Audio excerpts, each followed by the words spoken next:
All right, so the first thing we're going to talk about here is the two views in Live, and then we're going to go through all of the parts of the window that's going on here in our screen, so you have kind of an overview of what's happening.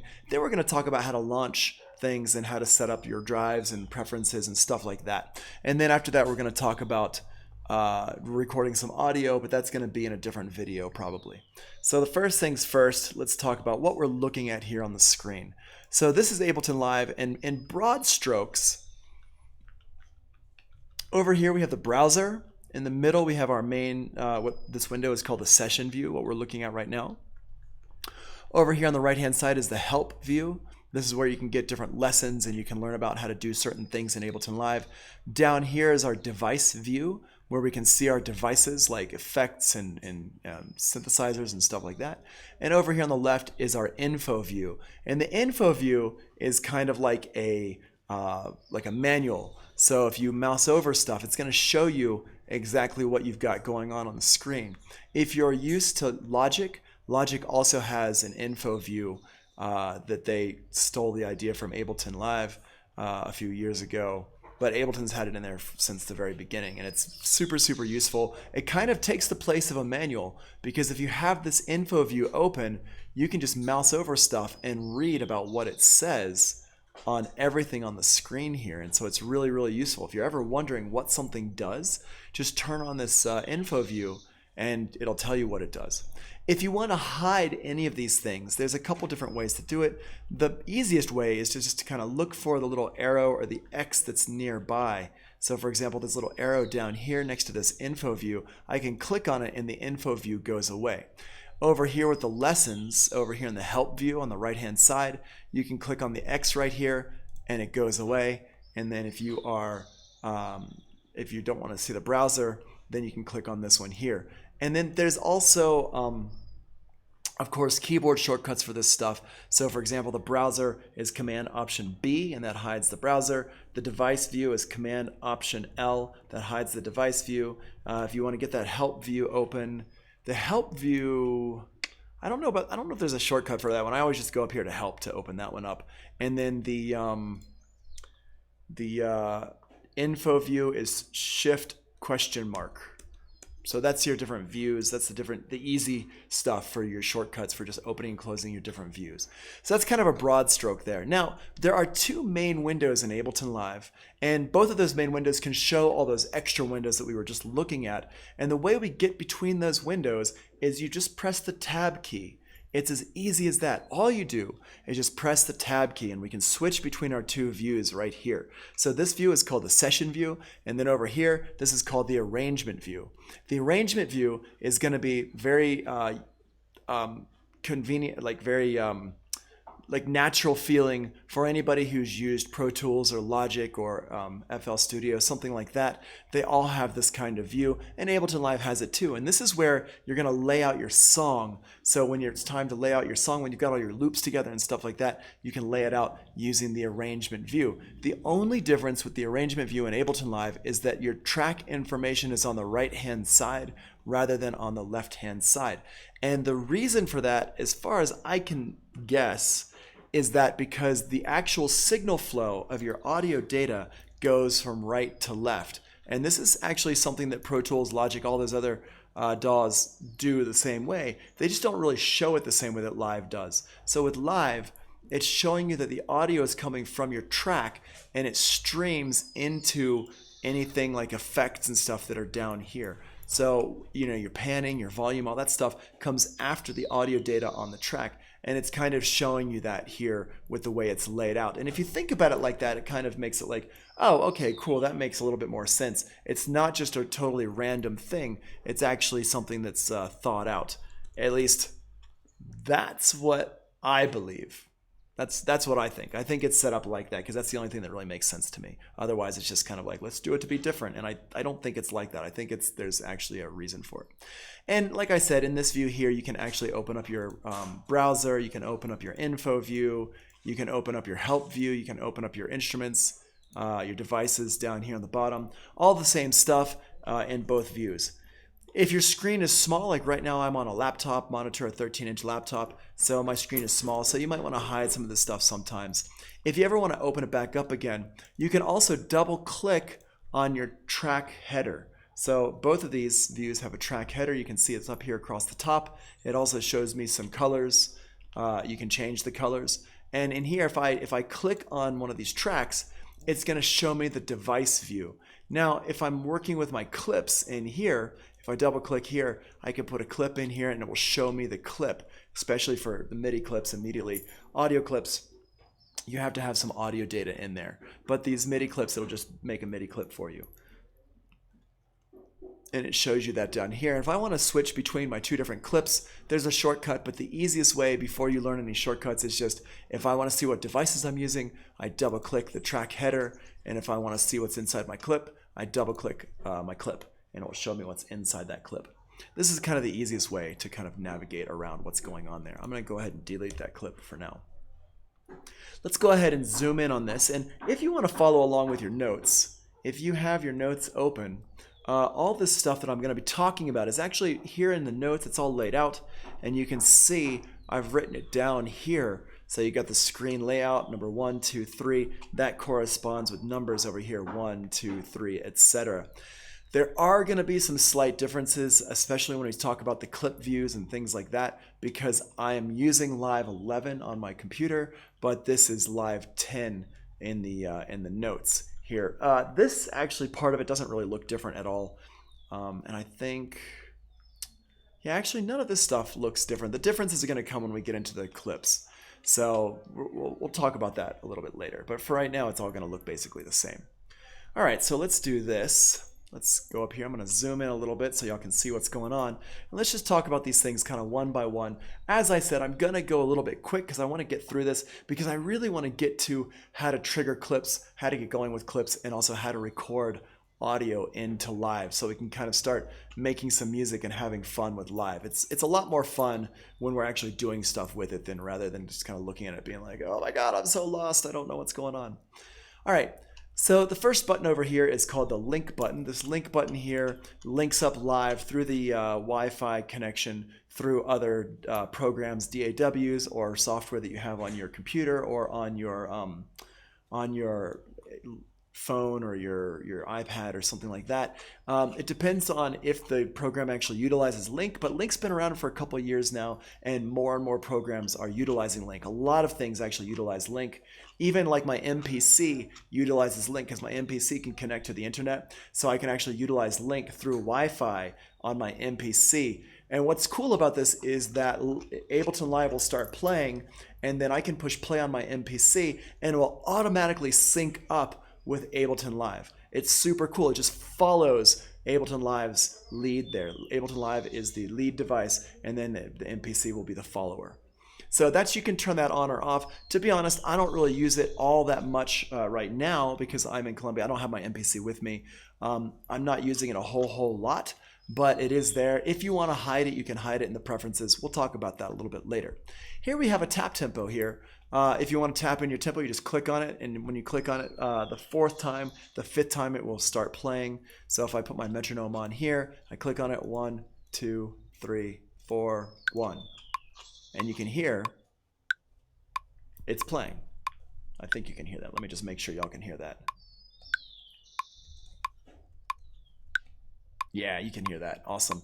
So that's what's going on there, is that just tapped in the tempo. So if I have a beat in my head, like let's say for example that I'm thinking like boom boom cat doom doom cat doom doom cat doom doom cat, I can just tap along to it. Or if I'm thinking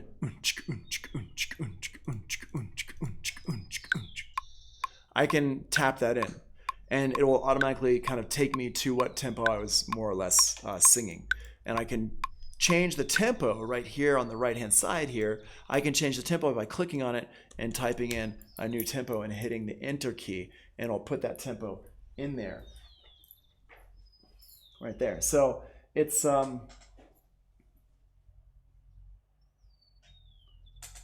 It's really easy to adjust your tempo. You can also click and drag up and down, but I find it easier just kind of to put the tempo in. What's really cool with Ableton Live is that as soon as you change that tempo, it will immediately reflect it in the metronome. So if I'm clicking like this, when I turn it down, it immediately follows the actions of whatever I'm putting in my tempo here.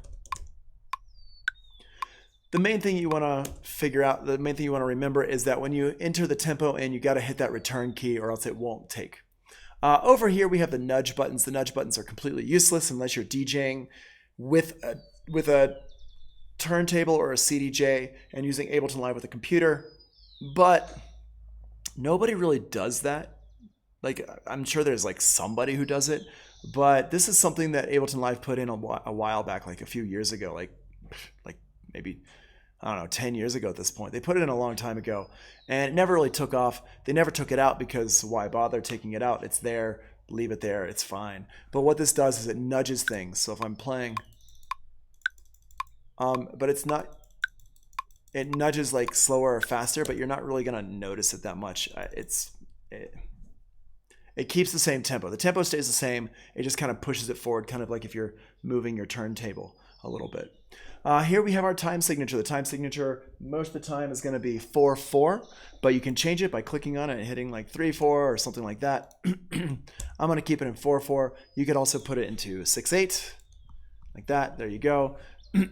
But most of the time we're just going to keep this in 4/4, especially if you're doing more like mainstream commercial styles of music. Here's the metronome. You can change the sound of the metronome by going to clicking on the arrow key, going to sound, classic, click, wood. My favorite is wood. It just sounds the less intrusive to me, so that's what I use. You can also add a count in if you wanted to. I don't use a count in. I make my beats a slightly different way.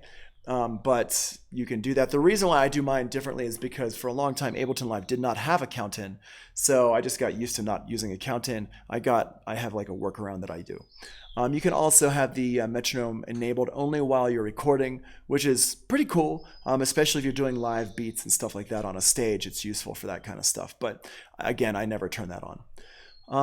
Then we have our global quantize. The global quantize has all sorts of quantize options here. These are a little bit mysterious, like what do they do? I will tell you what they do in a bit, but not right now. We're going to come back to that. When we get to talk about clips and stuff, then we're going to talk about the global quantize. Over here we have follow, turn the follow on, turn the follow off. If you want the screen to kind of follow where your notes are, then you can turn that on. I'm a huge hater on following, so I always leave it off, but some people like it. This here shows you where you are in the arrangement view. Now this is very important. This one and this stuff here, these numbers over here and this number right here, this record button here, these all have to do with the arrangement view only. They don't actually have to do with the session view. So if you're in the session view, the two views are connected in a way, but they're also disconnected. So these buttons up here, all these buttons really, they kind of flip how you're working, like depending on what screen you're in, what if they do stuff or not. You can still set these up in the session view, but they're only affecting the arrangement view. The play button plays and the stop button stops, and you can also hit the space bar for play and stop, just like with every other DAW. And the record button here, the F9 key will turn the record on or off. If you have your default settings in the preferences, it's going to start recording automatically as soon as you hit that record button. I turn that off because I'm just not a fan of that. I just, like, again, it just comes from me using Ableton Live for so long that I got used to using it a different way, and I'm not going to have it on there. This here is our MIDI overdub in the arrangement view. And excuse me, if you're ever wondering what these buttons do and you don't want to go to the manual, just turn on your info view here and it shows you what they do. Down here in the lower left hand corner, it will show you what these buttons do. So as you can see, this is the MIDI arrangement overdub. Now what this basically is, it's overdub, MIDI overdub for this view right here. So it doesn't actually do anything in the session view. It only does stuff in the arrangement view. This here is my if I want to record in my automation, So this is really, really important. If you want to record your automation in, you turn that on. If you do not want to record automation, you turn it off. So if you're ever kind of wondering what to do with this one, just leave it off. That's the safest. Over here is what we call back to arrangement. Basically, if I have stuff in this arrangement view, like clips and things like that that are playing a song, and I change anything within my session view, the way Live is set up is the session view actually takes over the arrangement view. So the session view is more important to Ableton Live than the arrangement view. So if I play something in the session view, it's going to stop playing the track in the arrangement view. But if I want to go back to my arrangement view, I can go ahead and click over here. So for example, if I record something in over here and I hit stop and I play that, now if I take something in my, if I put it in here, oh, I'm sorry. I'm describing the wrong button. I'm describing this button over here. I'm sorry. This is for your automation. If your automation, you want to put your automation back to its original. If you change some automation or you do something with automation, it's everything I was describing, but with automation. Sorry, I was like moving too fast. So if there's automation going on and I change something with automation, this button will light up. And if I wanted to go back to my recorded automation, then I can click this button here. We're going to come back to it though. I don't want to get too caught up in that because we're going to do the automation in another day. We're not going to talk about automation today. Over here, we've got our, this is like a MIDI capture button. So if you are playing something and you like what you played and you want to keep that idea, but you weren't actually recording, you can click this little button here and it will play the notes. So whatever I played last, it's gonna give it to me right here. There's no instrument on here right now, and we'll come back to that and show you that in a second when on tomorrow when we're talking about MIDI. And over here is the session overdub button. If I have something playing in here, if I push play, you can see it's a little green arrow, but if I push this circle button over here, it makes it into a red arrow. That means I'm recording in that track now, and I can record MIDI, overdub MIDI on top of itself. So that's what this button does right here. And again, once we're talking about MIDI tomorrow, we're going to get into that in a lot more detail. All right, here, I guess a couple people aren't showing up right now, so I'm going to go ahead and quit that for now. All right. Then over here, we have our location area. So this shows us the location of this little right here. So I can set this, these are like my in-out markers basically, and I can move these around and it will show me, oh, of course, Brian, what's up? I literally just closed out my, close this out and you show up. All right, hold on a second. All right, so there we go. So in here, if I have this set up here, I can move this around and you see that it moves the numbers around up here. So I can move that around, it moves the numbers around up here, and I can adjust how long it is with this right here. So I can click on this, I can put 8 and it adjusts that right there. And if I want to loop it, I can turn my loop button on and now it's going to loop it. And you can see if I put my loop button on, it puts the little markers here on either side. What the loop does is it just plays that section of the song over and over and over again. This right here is like a what do they call it? I forget what they call it. The punch in switch, and this is the punch out. So if you want to set up a place for to start recording, so let's say I want it to start recording at measure 23, but I want to start playing at measure 22, I can just push that right there, hit the record button, and go, and it's going to start recording when we get to right here. Boom. Okay. So there we go, like that. Boom. So Monique says, your live display isn't as colorful on yours as, is there a way to convert it to your settings? Yeah, it's in the preferences here. I'll just go ahead and show you this real quick, just so you can change it right here.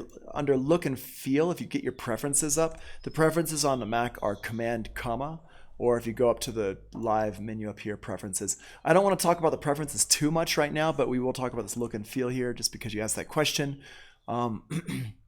Under, where is it? Here we go, customization theme. Right here, you got different themes you can turn on or off. The default, mid-light, mid-dark, dark, and Live 9 has different themes here. I like mine to be on the darker side. I don't like the default colors. I like mine to be darker, so I keep it dark like this. I think you can also download people's themes like a little bit with different colors and stuff. At least you used to be able to. There used to be a lot more themes, but they kind of pulled back on that. What you can do also is you can adjust your color intensity here, and you can make some changes to things. You can make it green or dark or blue or whatever. You can adjust your grid lines, more or less intense. So you can make it a lot more used, like customized. And if you go in here, see how these little arrows turned on? I can turn these off and it'll bring it back to the default settings. So you can make your changes right there. Boogie down, Mickey. Is this your new name, Mickey? That's hilarious. I like it. Absolutely. I 100% always use the dark settings. I really like the darkness on it and then the contrast as well. I totally agree, Mickey. All right. So, right, that's what's going on up here with the loop button. And you can also set up a loop if you highlight stuff and you hit Command L? Yeah, Command L, and we'll turn your loop on and off, and you can then hit Command L to turn that on and off. Ah, okay, I see. Cool. All right, so next we're gonna go over here to this is our draw mode here, and the draw mode is basically like if I make a MIDI clip, and I wanna put the draw mode, I wanna draw some notes into my MIDI clip down here, I can use draw mode, I can turn the draw mode on, and it will allow me to put some notes in. I can go ahead and put my notes in like this. And so it's how we can just put a bunch of notes in. And if I want to turn draw mode on and off, if you remember from the quiz, to turn draw mode on and off is the B key. I don't know why B is the shortcut for that. It's not D, probably because D is part of the MIDI keyboard. Now that brings us to another point here. Ableton Live has this MIDI keyboard, which is actually quite cool. It's this thing right here. Turn that on, and now I can actually play notes on my MIDI keyboard. We can see them right there on my MIDI keyboard there on my piano roll. If you see like right down here where my mouse is, you can see I'm playing notes. You can't hear anything because I don't have a synth on here, but you can see I'm playing notes because I have my MIDI keyboard turned on. And next to that here, we have key command setup, and we have MIDI command setup, and that's for if I want to use my keyboard to set up different things on Ableton Live. I can turn on this, and I can set my keyboard. For example, if I want to set my loop here to be L, I can just hit L on it. Oops, let me turn my caps lock off. There we go, L, and now the L key will turn on and off my loop. This is a way that you can actually set up some really cool shortcuts in Ableton Live for whatever you want. So if you want shortcuts to do different stuff, you can set it up using this key button and then save this as your default setting. It works really, really well. It's what I do for my default set. You just got to make sure that you don't have other stuff turned on or off or whatever, or else it's going to be a little bit weird. So for example, if I want to have my MIDI clip here and I don't want to have this one on. I got my key command turned on. So for example, I've got the L key here for my loop, and let's use the M key for my metronome. And let me set my tempo to 100. Whoops, whoa. Well, let me turn that off real quick. I'll set my tempo to 100. There we go.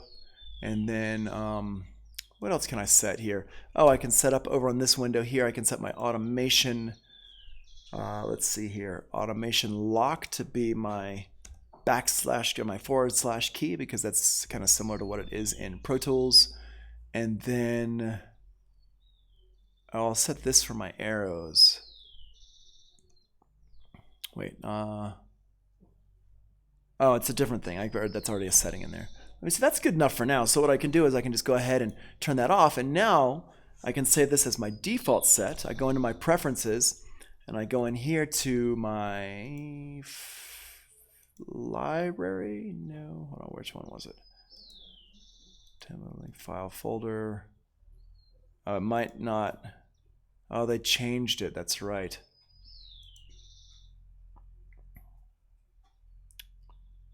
They changed it in here. Wait, where is it? This is a new thing with Live 11, and I haven't done it enough to be super used to it. It used to be on Library, but now it is in here. It's over in the browser.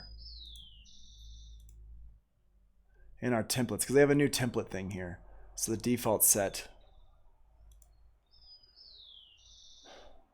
Yeah, oh, here we go. Save live set as default set. Oh, it's over here in file. It's much easier to get to. Boom.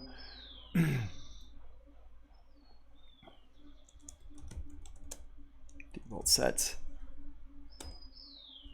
There we go. So that should be, I guess.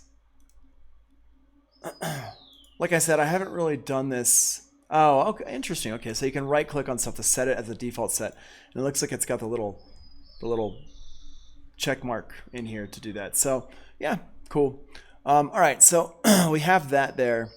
So that's like now every time I reload a live set, if I go overhead, let's say I'll open up new, I'm not going to save my changes. Now this one's going to come up with all my settings that I just had. That my L key is my loop and my M key is my metronome on and off. And I've got some settings over here on the side. Oops. Like this.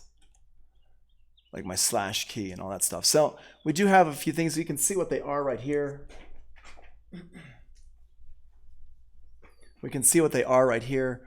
And when you turn on the K there, we can see what they are right here. And I would recommend making a little note for yourself too, so you can see what they are. But you can always, if you forget what they are, you can just set them up right here. That's a really cool thing you can do for setting up your default settings and stuff like that. Over here we have the MIDI controls. So if you have some like plugins on here and you want to like set some things, I could set like my volume for this knob right here by just turning the knob, and I turn off my MIDI mode, and now that is going to change my volume right here. So we can see that changes right there. So that's Command M to get to that, or you just click on this little MIDI button up here. It's super, super easy to set up stuff like this in Ableton Live. It's like the easiest program I've really ever seen for setting things up, for setting stuff up. And that's one of the reasons why I enjoyed using it so much, because Pro Tools doesn't really let you set things up like this unless either the third-party software allows you to do it or you're using a controller from Pro Tools. Even then, it's not easy to just set it up yourself. Logic does allow you to do it, but the way it does it is a little bit convoluted and kind of weird. And it's, I don't know, it never made a whole lot of sense to me how Logic actually has it set up. Reason does it, but Reason for a long time wasn't actually like a full DAW that used plugins and stuff like that. So I stopped using Reason after a while. So Ableton Live was the way to go for me, and that's one of the reasons. All right, over here we have our CPU usage, and this is really good for seeing what's going on with your computer. It should not be too high. I'm running an M1 Mac. I have used Bitwig, yes. I'm running an M1 Mac and using Big Sur. So Ableton Live, it's running in Rosetta mode. It's not running natively on an M1 Mac. They don't do that yet. And so you'll see mine spikes quite a bit when I've got anything playing. It kind of spikes up to like 15%, and then it kind of just sits there at 15%. The first time I turned it on and used it, it was like 15%. I'm not used to that. I'm used to seeing it at like 7% or 6%. I was like, what is going on? It was really crazy, but it ended up being fine. It wasn't a big deal, so I just let it go because it kind of just stays around 15%, maybe gets up to 20%. And that's about it. But generally it should, you don't want it to be too high if you're not running too much.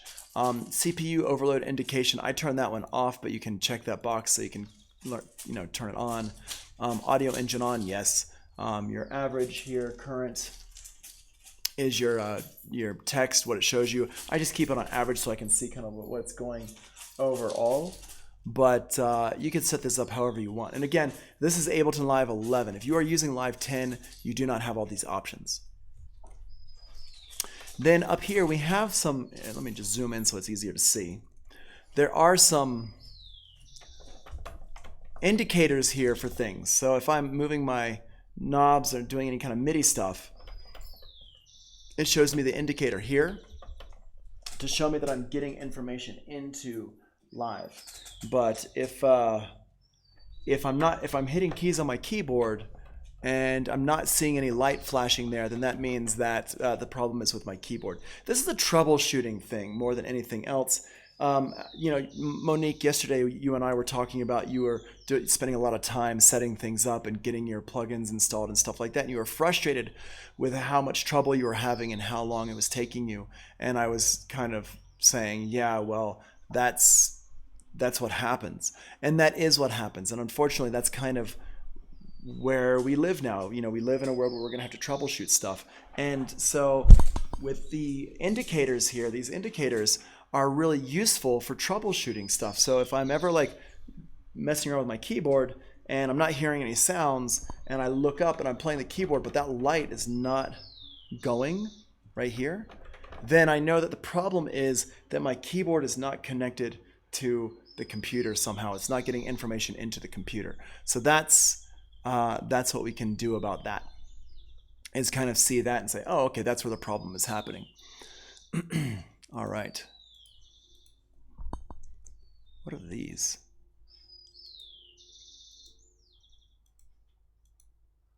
Optimized arrangement height. Interesting.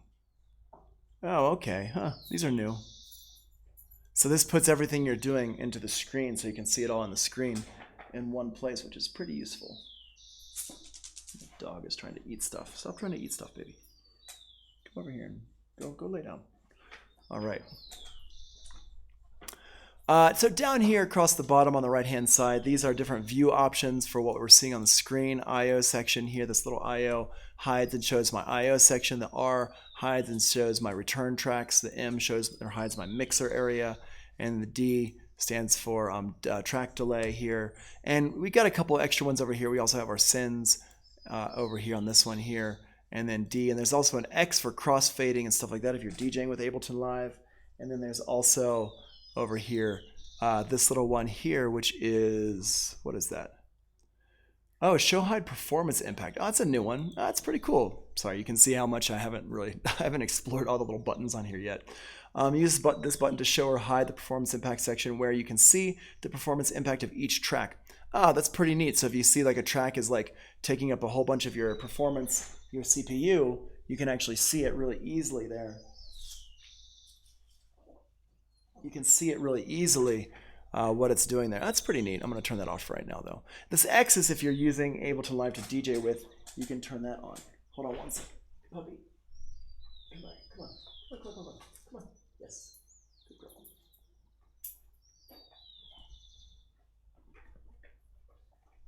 All right. Yeah, she's a little bit bored, I think. She spent the whole weekend playing with other dogs, so she's maybe a little bit sad that she's just by herself again. All right, so that's this stuff over here. Now, remember what I said earlier.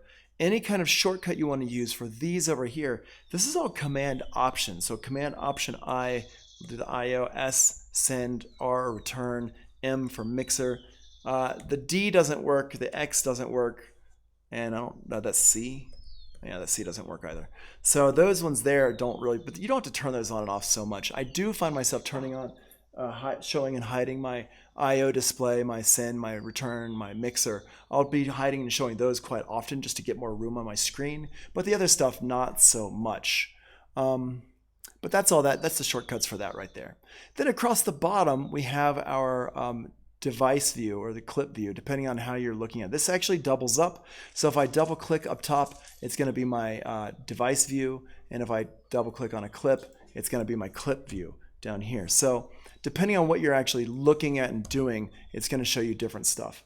We can show or hide this with Command Option L, or we can click on this little arrow down here and we can show and hide that like that. If I want to put some devices in here, what I do is I go over here. Why are you open? Stop that. Stop being open on the side there. It's like stuck open.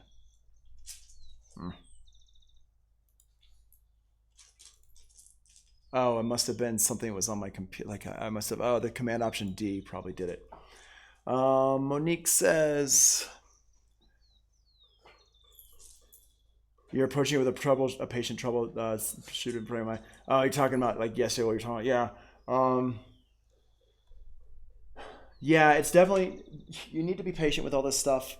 Even with me, with as advanced as I am with all this stuff, the reason, one thing that you learn by becoming more advanced with this and becoming more of an expert is that troubles are going to happen, problems are going to happen. You just need to be patient and kind of like tackle them when they come, and then be patient about it. All right, here we have the. Let's see, we can open that up with this window down here. If I want to drag some effects on here, for example, I've got my audio effects over here on the left in my browser, and I can go in here, I can say, let's put an EQ on here. So I'll put the channel EQ, or the EQ8 rather, drag it down here, and you just drag stuff down onto the track or the track header, and it puts it on the track.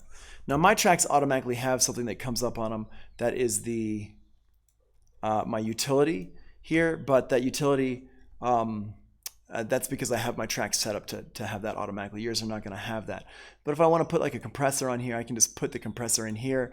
If this view is not available, you can hit Shift Tab to switch between your views down here in the bottom, or you can just drag the plugin onto the track itself over here, and it'll put it down there, and it will show you the view down there. So that's a way we can easily kind of switch between that the views there, and then we can see what we're doing down there. Finally, we have our browser view, and the browser view over here just shows you all your stuff, your plugins, your samples, all that stuff there. We've got places down here. If you have like a hard drive connected to it, you got your places here, which you can actually show what your different places are and stuff like that. And by places, these are like folders on my hard drive. I'm going to show you how to set that up in a little bit here. Then up here up top, we've got collections, which are basically shortcuts that you can set up. And we've got categories as well. And the categories are set by Ableton Live. That's the stuff that comes with the program. You've got your sounds, which are different sounds. It's like types of sounds, pianos, brass, strings, stuff like that. You've got all your drum sounds. You've got your instruments. These instruments are your specific plugins, like using analog, external, impulse, stuff like that. Then you've got audio effects, which are all your audio effects. These are set up here by effect type, which is new for Live 11. Then you've got MIDI effects. There's a lot of different MIDI effects in here. If you're using Live Suite, you're going to have a bunch of Max for Live effects in here, which will work. And then you've got Max for Live here. Again, if you're using Live Suite, Max for Live is going to show up. If you do not have Live Suite, if you just have the regular version of Live, that's not going to show up. Then you've got plugins, which are your third-party plugins. If you do not see your third-party plugins in here, what you need to do is open up your preferences and go in here to where it says plugins and turn these on. Use audio units, turn it on. Use VST2s, turn them on. Use VST3s, turn them on. If you're using if you're using a Windows machine, audio units will not be an option. You'll just have VST2 and VST3, maybe something else as well. I'm not really sure if you're using Windows. But on a Mac, you can have audio units, VST2, VST3. They're all basically the same. Some plugins have, VST2 is old, and VST3 is kind of taking its place. So some plugins I've noticed recently actually do not use VST2 anymore. They use VST3 or audio units. I personally find VST2 to be the most stable. So I'm still using a lot as much VST2 as I can. If something is only VST3, then I'll use that. But I try to use VST2 as much as I can. And that's what you do. You turn that on. If you have a lot of plugins on your computer, it's going to take a while to scan your plugins, and then it's going to go. Then we have clips. You can put clips in here. Any clips that Ableton Live comes with will show up in here. And you can see there's quite a lot of clips. When you add new packs, it's going to show up clips in here. I don't really use the clips that much. I actually make my own little folder for clips and stuff. Same thing with samples. I make my own folders for samples, so I don't really use the samples folders here. Then we've got grooves, which is a pretty cool new feature. One thing that I'm not a huge fan of with the grooves is that I would like it to be organized a bit better. It used to be organized. There used to be folders in here. So there might be a way to do that again, but I haven't really explored it. I just kind of noticed the other day that the grooves were in this like new thing over here in the categories, which is meh, it's okay. But yeah, it's got pluses and minuses. I'm used to it the other way, so I'm like, whatever. But this is cool too. And then you also have your templates here as well, which is also new for Live 11. And again, I would say it's pretty cool. It's definitely easier than it used to be. So yeah. All right. So that's about it for a brief overview of everything right here. What I'm going to do is let's take 5 minutes because I want to set up a like a thing over my head here to block the sun because it's super sunny today for the first time in ages. So I'm going to set up a thing here to block the sun like a big umbrella, and then we'll come back. So let's take 5 minutes, and we'll be back, and we'll kind of keep going with stuff. I'm going to go ahead and stop the